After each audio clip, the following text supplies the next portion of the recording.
So I always know as we are getting these shows ready, as we're heading back to school, some of the information and some of the guests that we want to have on. And so we always focus on backpack safety as we're getting the kids ready to head back to school. Joining us from the Ontario Chiropractic Association, Dr. Michele Corriveau. Great to have you here on the show. Thank you so much for having me. And so it's a constant reminder, and yet I just asked you, are there people that come into the office and there are clients as young as around 8 that are suffering from back pain once everything gets underway and the backpacks go back on their back? That's correct. And you know, short term we see a lot of back pain, but also a lot of postural issues that come along when kids get older and that have carried the backpack one-shouldered for a while.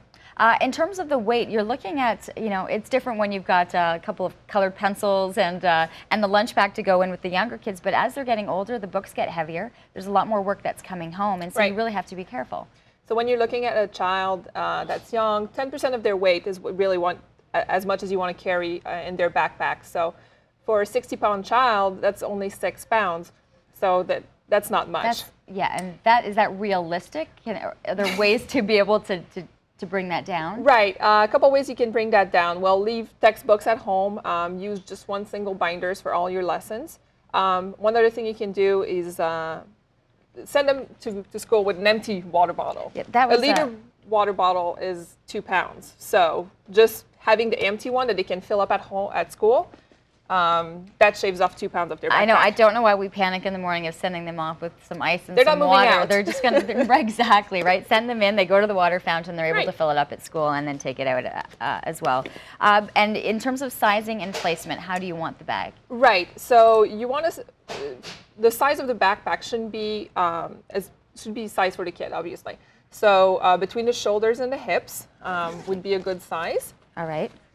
We want straps that are at least 2 inches thick, so this would be a good... So you want the thicker straps. Sometimes this probably wouldn't be an ideal... Right, this could cut off circulation in the children's arm if the backpack is too heavy. A thicker strap and padded if possible. A padded back is also very nice because it distributes the load. Same with a belt, if they have a waist belt with the backpack. So larger straps. Right. And this time we're already assuming that they're wearing it over both shoulders. Right, exactly. That's a no-brainer, right? Over both shoulders, you want to distribute the weight equally. And the waist strap can redistribute the weight by 50%, so that's a big one. 50% by just adding the waist to it. Right. That's impressive. Okay, what is happening though when they are, chances are, if you get them off, they can have the backpack on both shoulders. The cooler kids, I don't know if it's still the way to go, tend to not do that. I mean, like, encourage your kid to put the backpack down as much as they can. If they're waiting for the bus for 10 minutes, just put the backpack at your feet. You don't need to carry it the whole way. It's really important to wear it on both shoulders. If you're crooked, it really shows up later in life with postural changes. Now, so we're talking about an issue that it might not be happening right now, but you will start to see that there are issues if they're constantly over to one side. Right, because chances are they probably carry it over the same shoulder all the time. Have one hand on the cell phone and yet one on the strap. So after a while, it does make a very big difference. Okay, so sizing and weight. 10%, couple of tips for people to remember as they're heading out to shop. Right, so 10% of the body weight. So you want to go with synthetics. So no leather. It's nice, but it's much heavier. Like this is a nice synthetic that looks like leather. Sizing. Sizing. And again, what was the size? So between the shoulder blades, the shoulders and the hips, and you don't want the bag to sag more than a couple inches below the hips whenever it's full. Okay. And one last thing I want to say. If there are people, is there any safety to doing them over the one shoulder? Is there any, if you alternate shoulders or...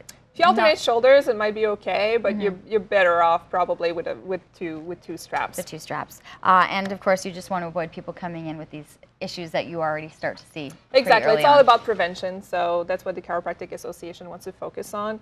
And it's preventing those problems before they become actual big problems. Something to keep in mind as the kids are heading out. And I love that tip with the water bottle. No need to send it in full, just adding the extra weight on their children's backs.